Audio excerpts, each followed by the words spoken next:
Good afternoon, everyone.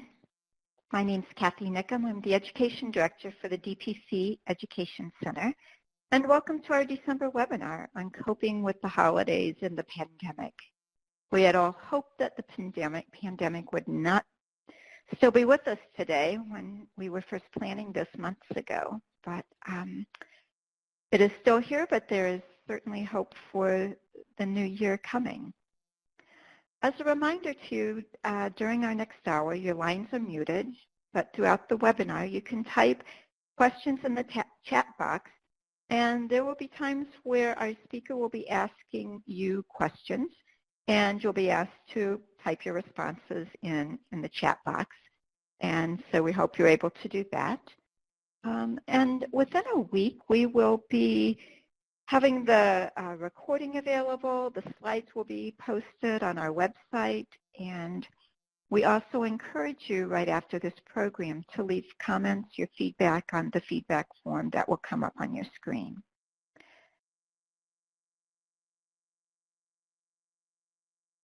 I am excited and happy to be able to introduce our presenter to you today. Kathy Aebel-Groesch is a licensed clinical social worker from St. Louis, Missouri, and prior to her current position as social work manager at DaVita, she was a clinical social worker for more than 20 years in dialysis. Her interests include behavioral health, quality of life for people on dialysis, and she earned her MSW at the Brown School of Washington University, and she's a member of the Council of Nephrology Social Workers. I am also happy to share that she serves on our DPC Ed Center Advisory Council, and she's also on the editorial board of Nephrology News and Issues. Kathy, I'd like to turn the program over to you at this point so you can help all of us cope with the holidays coming up.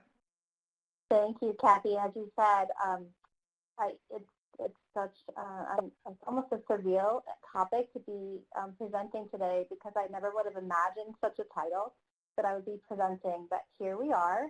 To share a little bit about me, thank you for that kind introduction, Kathy. I am a mom of 3 adult children, and I have a husband who's here in St. Louis, and COVID hit home for us when my 2 kids in college had to suddenly move home and try to be remote college students with professors that weren't equipped to transition that quickly to that sort of learning format. And then my husband, who is a healthcare provider, got sick with COVID in the spring and had to be hospitalized. So I definitely understand a lot of the stress that people are experiencing around COVID because of the way it affected my family. I know that so many of you might have similar stories. And I was very fortunate because I'm working with so many social workers. I had colleagues around to help remind me to practice these coping skills we're going to talk today. So I think that that's something that we can really do for one another is to remind each other to practice those coping skills and self-care because we're stronger together and we're going to continue to get through this. And the light is definitely at the end of the tunnel, thank goodness. So we'll talk about how holidays and the COVID-19 pandemic can increase our stress levels and how that stress affects our health, both our mind and our body. And we'll talk about tips for managing that stress. So this one, let's just find a way to illustrate kind of how our expectations can sometimes need to be adjusted. So when we think about what a perfect holiday might be, we might have our perfect plans all organized. We might have expectations of something that we treasured from our past or what we expect to have to provide for others. And they're all neat and tidy. We've done our bit to try to keep everything neat and tidy. But in reality, it's a jumbled mess sometimes. So there's nothing we could do about that. That's our reality right now. Nobody would have expected that we wouldn't be able to be with loved ones in the way we normally would or participate in some of those usual traditions that we would normally do because of COVID. So this is what we're dealing with right now, and that's okay. We're going to be able to get through it. So let's talk about what can lead to our increased levels of stress we may be experiencing right now. there's an increased sense of isolation. Shelter in place is something that so many of our communities have had to do in order to keep one another safe, and we're starting to feel some fatigue from that.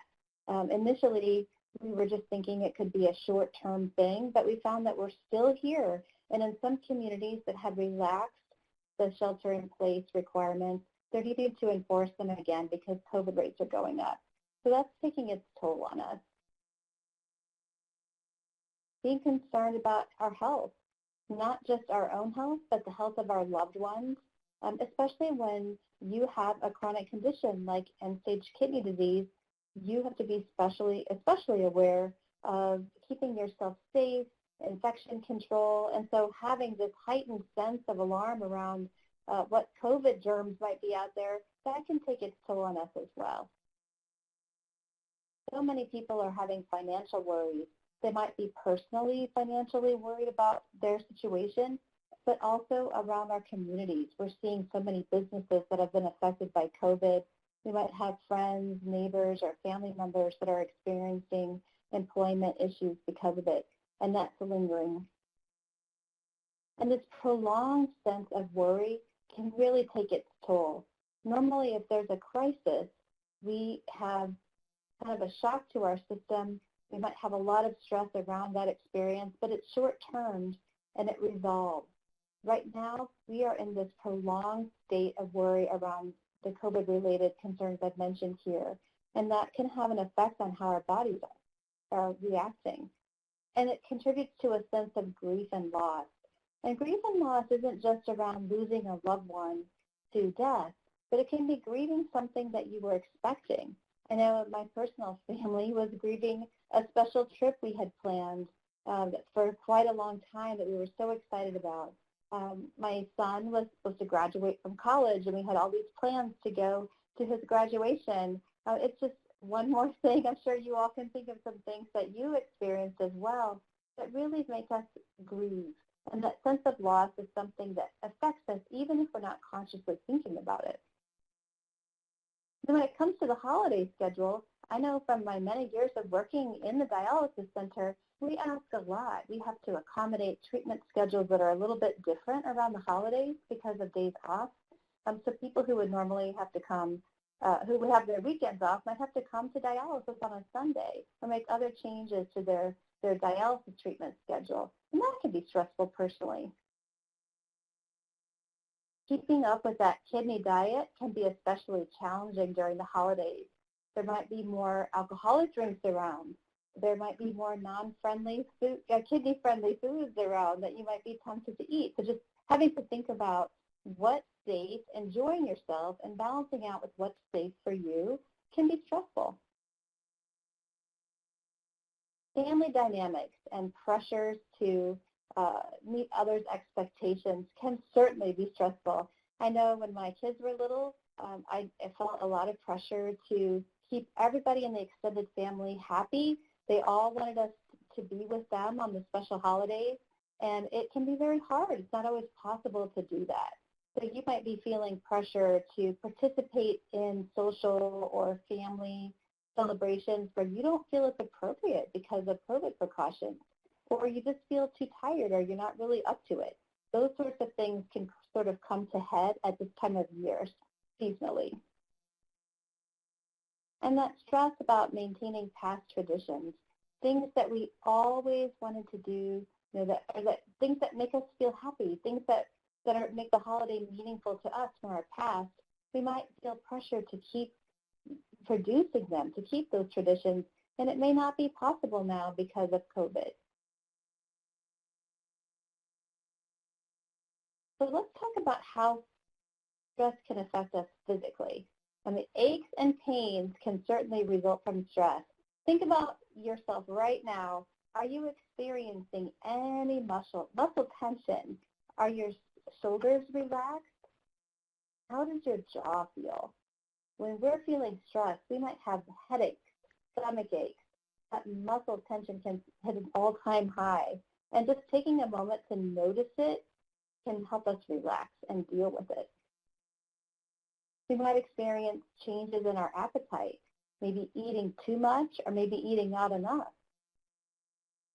With sleep, sometimes we find ourselves sleeping too much or not sleeping enough.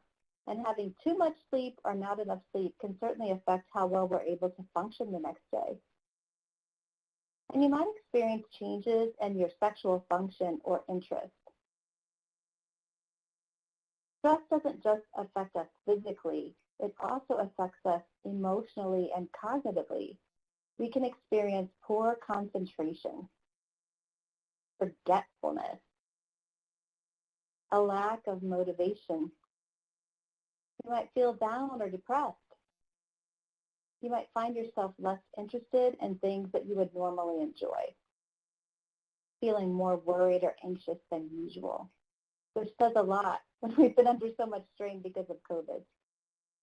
And there might be a sign that you're under stress if you notice that you're using more substances, alcohol, caffeine, marijuana, benzodiazepines like Xanax or Valium, for example. If we find ourselves using substances or any of these symptoms more, that could be a sign that we're under extra emotional and mental stress. And when we're under this kind of stress, it can be really hard to keep up with our normal daily function. That includes managing your dialysis treatment regimen, whether it's your renal diet, remembering to take medications when you're supposed to, or if you're doing home dialysis, just remembering all the different steps you need to take. Just notice that you're not alone when this happens. It's very normal, but we need to take some action to be able to take care of ourselves. So this prolonged sense of stress that can result from something like COVID-19 can affect us. It can affect our physical health in ways like making high blood pressure worse or developing high blood pressure in the first place. It can cause abnormal heart rhythms. It might cause stomach or intestinal problems like an ulcer or chronic diarrhea. And with our mental health, it can cause depression, anxiety, and increased use of substance can lead to substance use disorder. But the good news is there is something we can do about it. And so that's what we're going to talk about today. If you were on our call last month, you heard an excellent presentation from psychologist Courtney Zimmerman. We talked about the ways that we can help address burnout. And if I encourage you to listen to that recording, you can go to the DPC website and get that. And so we're going to revisit some of those things that she talked about, but I just wanted to highlight that because I think it was a really excellent session. So sleep hygiene is something she talked about. And sleep hygiene is developing a regimen that helps you fall asleep at just the right time, not too late, not too early, and to help you stay asleep. So if you find yourself waking up in the middle of the night, there's a way that you can get yourself back to sleep. That's what good sleep hygiene is. And maintaining a kidney-friendly diet can certainly help your body feel healthier and better equipped to manage stress. Having some sort of physical activity, just getting some fresh air, even if you're in a place where it's really cold, just getting outside even just for a moment, it doesn't have to be what you might consider exercise. Even just a little walk could be something. Just walking down your driveway and walking back up can be enough physical activity, but that can really help us manage our stress, any kind of little physical activity. And be moderate with use of alcohol and caffeine. So I'd like to ask you to practice. Some of you think you have already entered some comments into the chat. Think about some of your healthy habits that help you manage stress, and I invite you to type them into the chat so we can share them with each other.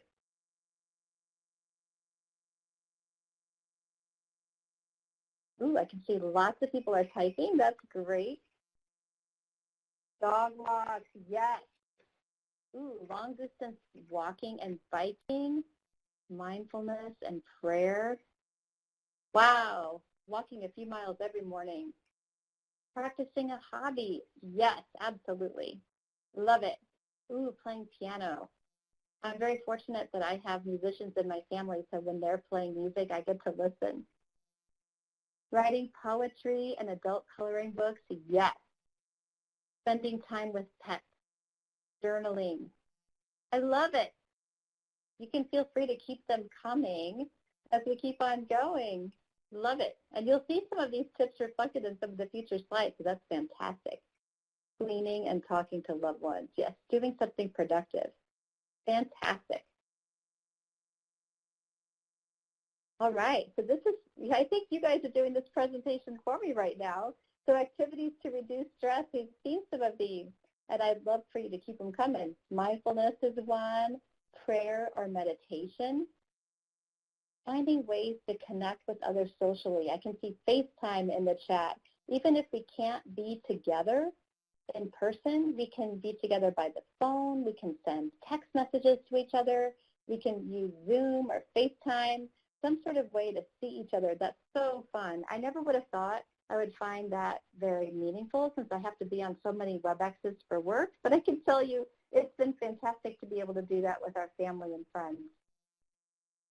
Keeping a sense of humor, and I see right here, Joe writes, watching comedies like The Office and Schitt's Creek. Yes, sometimes we just have to take a break and laugh, and that can do so much to recharge our spirit. And dancing, ooh, I love that. Dancing's a great 80s music. Journaling, which is what someone else also mentioned, and gratitude. Research has shown that having experiences where you express gratitude can do wonders for our mood. It can really help us with coping. So just taking a moment to think about something to be grateful for each day. I know I've been very intentional about that in the last few months, and that has made a difference for me personally. No matter what has happened to me during the day, I reflect on something that I can be grateful for. And doing something for others. I know I saw that in the chat as well. Just doing something for someone else can help us feel like we're doing something more meaningful. Taking a break from focusing within and doing for others is fantastic. And finding ways to create new traditions. I've had some friends tell me that they're going to have Zoom holiday visits. So they're going to set up their tablet or their computer at the table and connect with their loved ones who can't be together that way. They tried it for Thanksgiving and it worked. It was a little tough for my family. Our technology is we need to work on that, but we did our best. We at least called others. So I think that can be something that we're going to see a lot more of this year. And I see counting our blessings, absolutely. So that's some of the action I see you've already been taking. I love it. I'm going to add dancing to my list.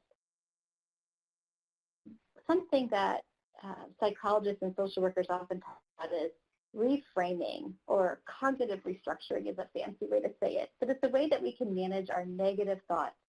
So this is a negative thought that I have felt myself. You might be able to relate to that as well. But here's a thought that's got a negative spin. My family and friends think I don't care about them because I have to cancel holiday gatherings. But a way that we can reframe that thought is to say, we can't be together in person right now because we care about each other and we want to keep each other safe. We will find ways to celebrate together. So just take a moment and think about it. If there's some sort of negative thought that's weighing on your mind, you might not have even been conscious of it, but just take a moment to notice. And then think of a way that you could reframe that thought. And I won't ask you to share that in the chat. I know that's pretty personal, but you're welcome if you want to. But just think about that.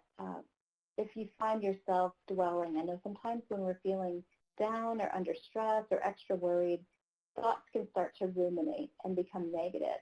And this is a way that we can turn that on its head. Doing something to feel better. And that's what you all have been typing in the chat. And I love the references to American Bandstand and Bob Golden Soul Train. They've got me smiling while I'm doing this presentation. But think about this. Kind of set yourself up with a plan. If you notice that you're feeling stuck or down, behavioral activation, which is just doing something to feel better, can make all the difference in the world. So I invite you, and I think you've been inspired by watching all the chat messages that have popped up, to choose one thing you can do to shake up your routine. It doesn't have to be big. It doesn't have to be major. Just one thing that you can measure, like I know I did it. I unloaded the dishwasher. That's a measurable goal. Or I danced for 5 minutes to one of my favorite 80s songs. Those are some things you can do to help shake up your routine and give yourself a timeline to do it. Don't say, oh, I'll get to it, but say, I'm going to do that tomorrow, or I'm going to do that tonight. Give yourself a timeline. And remember, you may not feel like it when it's time to do this thing you said you were going to do, but do it anyway. And then notice how you feel. And almost always, we'll be glad we did it. We find that we had more energy than we thought we had. It can really change how we feel and how we think when we do something.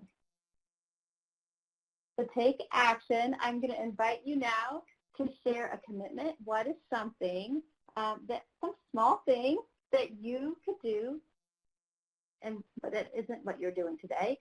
And think about your timeline when you're going to do it. But let's share a commitment.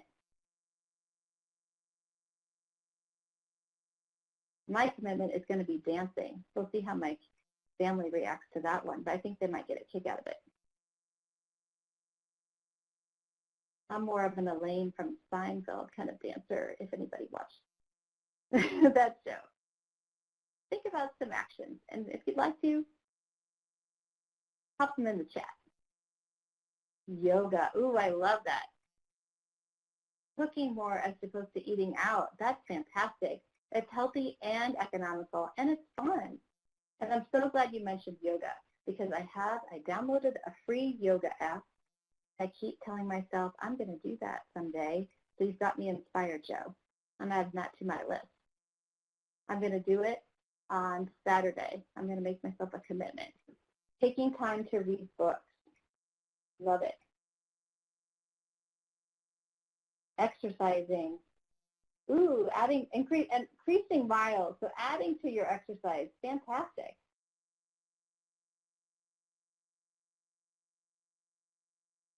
Keep them coming. I'm going to move on so we can get to some more ideas. Okay. Now I'm going to ask you to do this with me. If you feel like it, this is an exercise that can help us take a break wherever we are. So I'm going to invite you to get comfortable wherever you are. You might have to adjust, roll your shoulders a little bit, get comfortable, and close your eyes if you feel like it, or just kind of lower your gaze. You might take a couple breaths.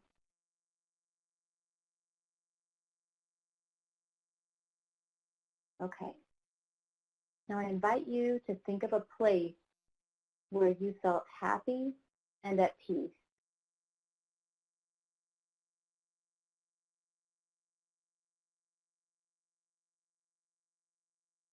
Okay. Now look around.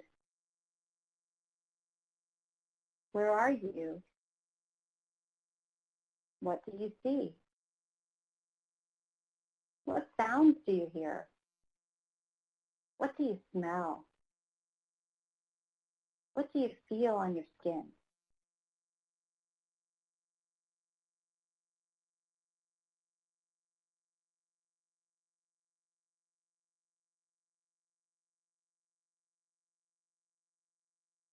Take a moment to be here.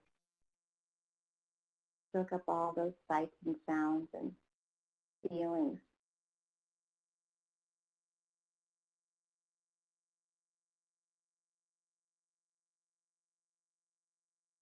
We can visit anytime we need to take a break. This is something you can do even during dialysis. I did this quite a bit with patients when I was working in the dialysis clinic. I did this with their families and care partners when they'd come in to visit. It's helpful to know that we have the power within us to be able to take this sort of calming break. And it can help if you name that place. I see, thank you for those who are sharing. It might be home. It might be church. One of the most common ones that popped up, a lot of times people think, oh, it might be the beach or it might be the mountains. And those are great. But some of the ones that were most common that I experienced with my patients and my friends is being with loved ones, being with their grandmothers who have been gone for years, but just remembering what it was like to be in grandma's kitchen It can be just so empowering to be able to connect with those strong memories again and go to these places that help us relax whenever we need to. So I invite you to do that. Remember that you're not alone. As I mentioned, we're all going through this together. The entire world is going through this. So I encourage you to talk about how you're feeling with your healthcare team. Your social worker at the dialysis clinic, if you have a dialysis clinic, can help you explore more ways to manage your stress, some of the things we talked about today, and more. Your nephrologist or primary care provider can assess your needs and may make a referral for a mental health provider if you might need additional support. We want to make sure that we're not leaving anybody who might benefit from having some more intensive counseling. And share healthy coping tips with others, with your family, with your friends, with your peers at the dialysis clinic. Those are some things that we can do. And there are online support groups, which are booming now. One of my favorites is through the Renal Support Network. I've got some resources coming up next. They have online support groups. Some dialysis clinics are starting to have those. There might be other types of support groups in your community. Just finding ways to connect with others. So I would love to hear from you. What are some tips that you could share with others at your dialysis clinic? If you are a patient on dialysis, I'd love to hear from you some of the things that you could do there, because others are going through it as well. All of us who work in dialysis are going through the same sorts of COVID-related stresses and holiday-related stresses as people who are coming in for treatment. So we'd like to be able to help one another. So I'd love to have you put on your thinking cap and share some tips that could help others or that you'd like to implement in your own clinics.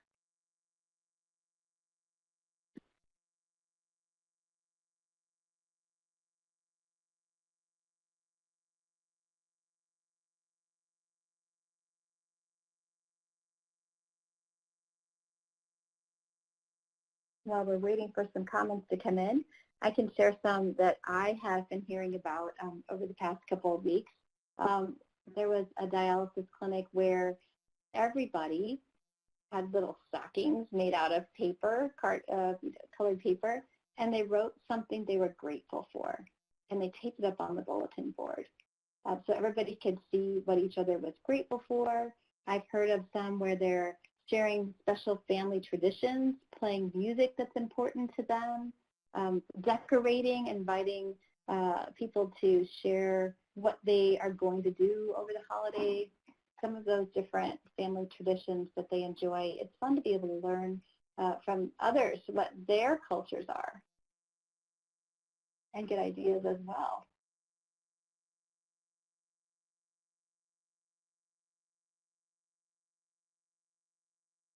I see a lot of folks talking about how they really miss their spiritual communities, and that's something that some churches and other temples and mosques, they may be able to have some sort of televised service for people to be able to see online, or have outreach where they have visits outside where they're not getting too close together. I think it's important to be able to connect with those in our spiritual communities that can really lift us up.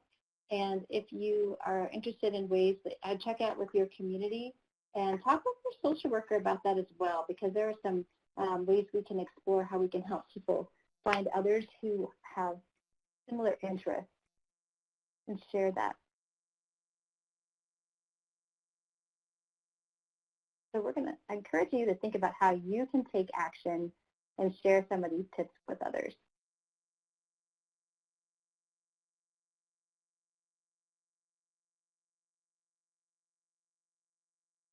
Okay, I know this looks really small, so I'm glad that this presentation will be sent to you and it's being recorded. There are some kidney-specific resources that are fantastic. Some of them, this is a sampling of some that I have found to be helpful. The Renal Support Network is the one that I mentioned, has an online support group. Home Dialysis Central has a Facebook group that's moderated, so people can share how they're feeling with one another, people who understand what it's like. They have a way they can do that through social media. National Kidney Foundation, dialysis providers like the organization where I work have resources available online for everyone that talk about different ways to cope. So those are some that are specific to kidneys. And then there are some fantastic resources that are in general out there. The CDC has some specifically about how to manage the holidays and stress. And they talk about some tips for how to be socially distant and how to manage some of those things we talked about earlier, but there's some pressure to participate in something that maybe is not such a good idea because it's not going to be socially distant. They have some suggestions for how that can be managed. There are, the National Alliance for Mentally Ill have wonderful resources. The one in the middle I really like because it has some examples of, when to get extra help. So I encourage you to check out these resources. And the National Suicide Prevention Hotline, or Lifeline, has fantastic support. They have 24-hour response. If you want to call or chat with them, they're there for you. I'm seeing some good resources coming in too. National Institute of Health Division of Kidney Diseases is a good resource. And ask your physician. That's another great tip too. Your healthcare providers can give you some exercises that can help with calming. There are some wonderful apps out there too. Apps like Calm, Insight Timer, Headspace, those are becoming really common. Some of them require a subscription, but some don't. And there are lots of things on YouTube as well. A friend of mine just told me about a good yoga site that's on YouTube that doesn't cost anything. So that's another thing too when we're trying to be economically conscious. And so your social worker can also provide additional resources and will know what might be available in their community as well.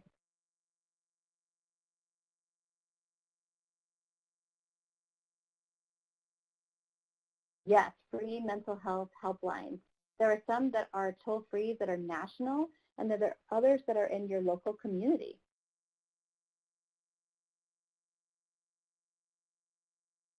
Keep these tips coming. You'll be able to see these resources, not an exhaustive list. I'm glad to see some additional ones that were recommended when you received this copy of the deck. And now I'd love to open it up to questions, Kathy. And if you don't have a question but just want to share anything personal about how you're managing stress or something that works for you, would love to hear from you.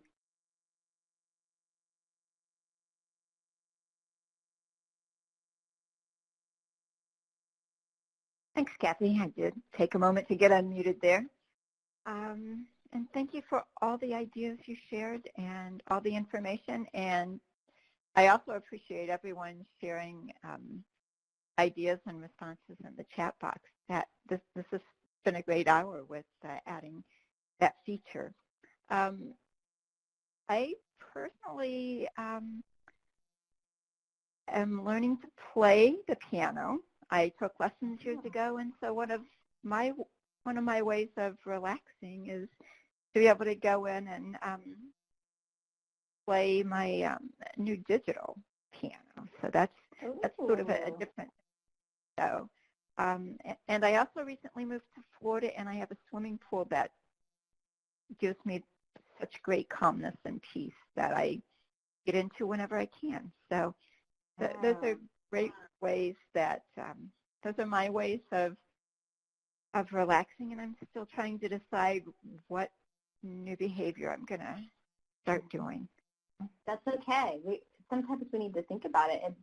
And my husband, one of the ways that he kind of had a wake-up call after being sick and recovering from COVID, realized that he needed to have a better work-life balance. And he started learning the bass guitar just through YouTube. He's not obviously going to music lessons, but doing them that way. And so a few nights a week, he tells me he's going to go practice his bass. And he's really enjoying it. So you've got me inspired, that is Kathy. fantastic. That is, there you go. I also liked how you gave a very definite date when you were going to start doing something different, because that's so important. It's easy to say I'm going to start doing something, but until we put the date and the time when we're going to do that, it often stays a little bit out there and we don't quite get to it. So I thought that was perfect, encouraging everyone to, be specific when we're going to get started on making that behavior change. And I'm grateful that people put some of those into the chat, and I would encourage you to share those with someone else. That helps kind of solidify that commitment. If you tell someone else you're going to do it, you're more likely to do it. So find a buddy that can help you be accountable. Yeah, that's great information too. So I'm kind of looking through the list and trying to see, are there, people are pretty freely just sharing their ideas in the chat box, which is great. If you have any questions, please feel free to ask. Yeah, and I see some social work colleagues on the line. I'd love to hear from you. I know I recognize some names. I won't put you on the spot, but I know that you're from different parts of the country. So I'd love to hear if there's anyone who would like to share something that has been helpful for them and their patients. And while we're waiting for them to do that, I will ask you a question, Kathy, that I've received from patients. We had a patient contact us who was pretty frustrated, feeling that she wasn't being heard by her facility, and sometimes going to dialysis, other patients, especially right now, just seem pretty, it's like they seem louder than usual, or the facility seems louder, it seems noisier. And can you talk about the stress that might be happening at the facility, and some of it's probably real. Some of it could be perceived. I don't. Can you just kind of think about that for a minute? I definitely, I know what you're talking about, and it's a reality that healthcare workers are under more stress than ever, and they're human too. So when our patients and our medical caregivers are all under increased stress, sometimes that tension can make itself known. So I would encourage you, if you're experiencing that at your clinic, to talk with your social worker. If you don't feel comfortable talking about that in front of others, you could even call or ask to speak with the social worker, in his or her office. But to be able to talk about what you're feeling and what you're noticing, and I think that can help because sometimes we need to remind ourselves of how we appear to others around us, and it's up to the team at the dialysis center to help the patients feel safe and heard. And that's why they're there. That's what drew them to become medical providers. So I think it's important to raise that and not keep it inside. Great point. Thank you.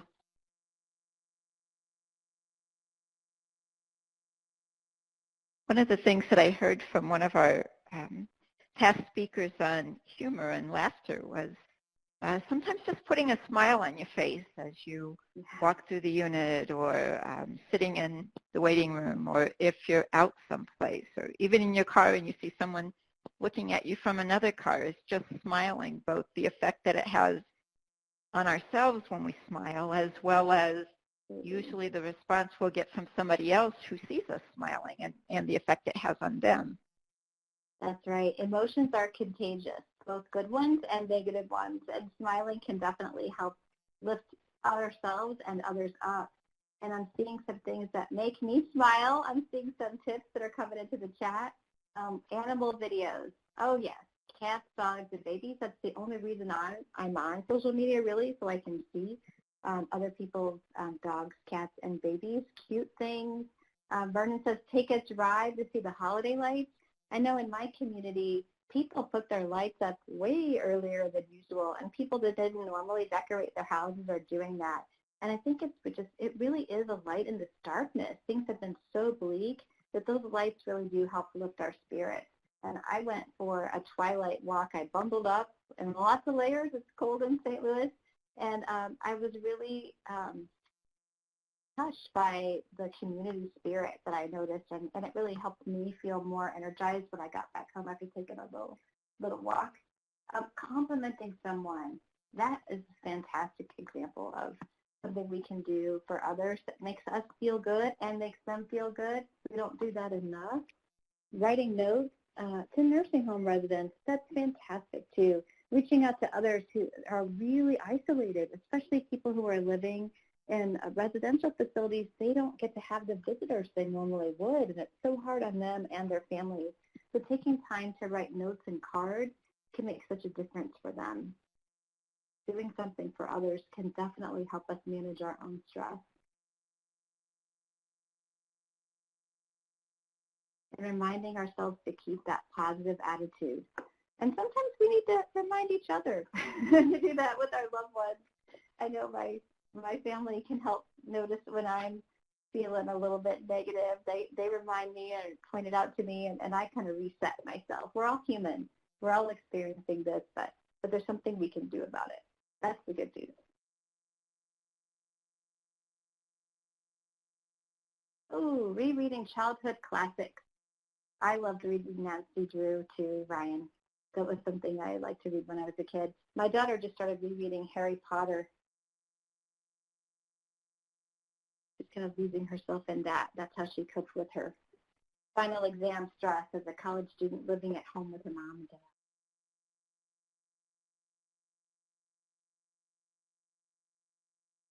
Well, it looks like we certainly have a lot of positive suggestions. I think everyone can find probably at least one thing on that large chat room list to incorporate in our own lives. And so I think that that's great. One of the things I'll share with our audience that's going to be happening next year at our DPC Education Center is we are going to start a virtual support group, and so we'll keep everyone posted on that as we go through as we get the new year going. Oh my gosh, that's so exciting, Kathy. It is. We have looked at a lot of different approaches of how we want to do something, and we're excited to start it probably in February or March. So there'll be information about it in our next newsletter as well. So, and I'm sure we'll mention it on our webinars. As we move forward into the next year, we have our dates for our webinars next year, and got a lot of interesting folks lined up. And we ask you to join us on January 28th, which will be our first webinar in 2021. And please remember to fill out the feedback form that will come up. Kathy, I just want to thank you again for this great webinar and all of the information you shared, and I appreciate our audience also sharing their comments. So I don't see any questions, and so at this point, I would like to thank everyone for being here and wish everyone happy holidays and a safe new year. Thank you. And I really appreciate you all participating and adding to this presentation.